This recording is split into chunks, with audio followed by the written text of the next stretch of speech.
we're obviously at a time when it's an extremely dangerous situation between Iran and the United States and for the entire Middle Eastern region. You have said that Iran will retaliate for the targeted killing of General Qasem Soleimani. President Trump has said there would be a disproportionate response if you do that. What do you make of President Trump's threats? Well, I think President Trump, after watching the crowd yesterday, must stop threatening. These people will be further enraged by his threats, and his threats will not frighten us. But what he's showing something, he's showing to the international community that he has no respect for international law, that he is prepared to commit war crimes because attacking cultural sites is a war crime. In this disproportionate response is a war crime. Proportionality is a major principle of international law. But he doesn't care, it seems, about international law. But has he made U.S. more secure? Do Americans feel more secure? Are Americans welcome today in this region? Do they feel welcome? How do they feel about people chanting in the streets of Iraq, in the streets of Moscow, in the streets of Delhi, and everywhere else that they should leave?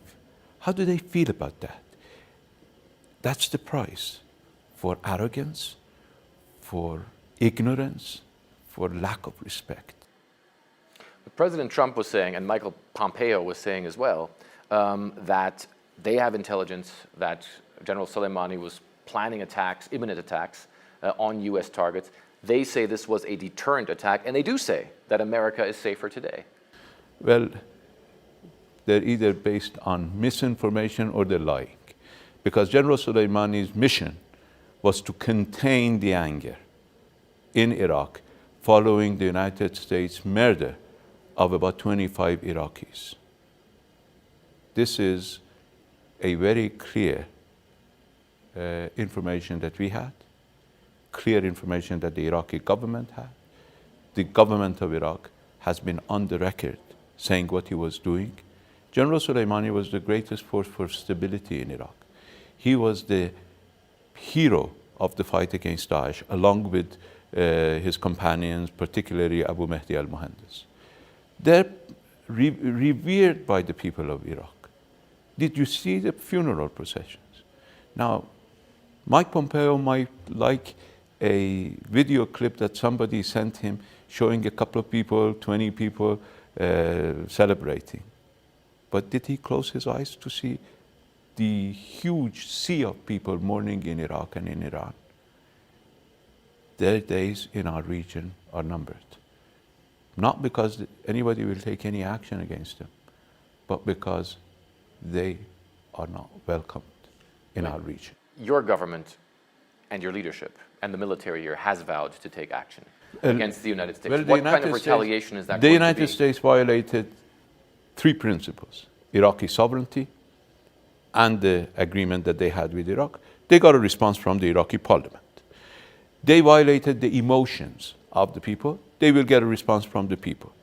They killed one of our most revered commanders and most senior commanders, and they took responsibility for it. This is state terrorism. This is an act of aggression against Iran, and it amounts to an armed attack against Iran, and we will respond.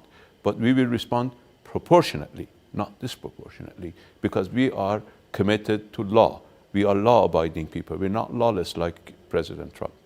But how can you respond? Because the U.S. is already pulling additional troops into the Middle Eastern region, and they're saying that they're hardening the defenses of their bases that they have in this region as well. Well, the United States has been in this region for many years and has not brought itself or the region any security. We leave it at that. So you think that you can strike at any point? Well, we think, because you obviously, it's no secret that you control militias in this region, that you have forces that are on your side in this region, in many countries. No, we have people on our side in this region. That's much more important. The United States believes that this beautiful military equipment, according to President Trump, that you spend $2 trillion on these beautiful military equipment. Beautiful military equipment don't rule the world. People rule the world. People. the United States has to wake up to the reality that the people of this region are enraged, that the people of this region want the United States out, and the United States cannot stay in this region with the people of the region not wanting it anymore. The United States and the Trump administration are saying that before the strike on General Soleimani, there were provocations by Iran and forces controlled by Iran. There were bases that were rocketed. There was obviously an American contractor who was killed, and then there was the protests at the embassy, which destroyed the outside of the embassy and laid the embassy under siege. Well, the Iranian consulate in Najaf was burned. Did we take action against anybody? The United States has to realize that people in Iraq are angry, and they take their anger. Of course, they're more angry about the United States than anybody else. But what is important is for the United States to realize, for the Trump regime to realize, that everything in this region was improving. Following the JCPOA, we were having normal elections in Iraq, normal elections in Lebanon, governments coming to office through the democratic process. Negotiations started in Syria. We had the reducing of tension in Syria. Government was established in Lebanon. Government was established in Iraq. What happened?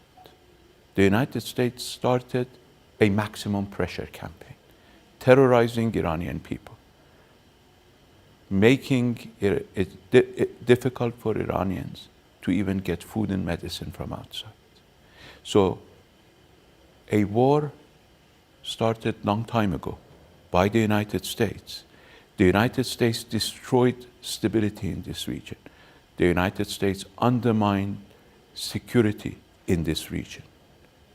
So one contractor, at least in the last month, 25 Iranian babies died because of EB and because of US sanctions. And that's all terrible, of course, that things like that are happening. But right now, isn't there a threat that all of this could descend into something much, much worse? No. You're saying you'll retaliate. They'll say they retaliate. Isn't there the risk of an all-out war that could destroy large parts of your country and the Middle East? We are sitting at our home. We will defend our own territory.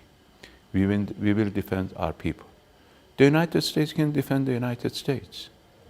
But the United States cannot even claim to be defending the United States 7,000 miles away from home. We are here. We will not move. We've been here for 7 millennia. We will continue to be here. The United States is a newcomer. Do you think it's even worth speaking to President Trump, or would it be worth speaking to him? Well, he doesn't need speaking. He has to realize that he has been fed misinformation. And he needs to wake up and apologize. He has to apologize. He has to change course. He cannot add mistake upon another mistake. He is just making it worse for America. He is destroying the US Constitution. He is destroying the US political process. He is destroying the rule of law in the United States. But that's not for me to say.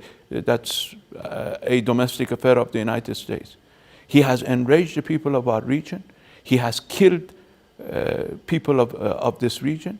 He has spent $1 trillion. He said that the US had wasted $7 trillion in our region. He has added another $1 trillion.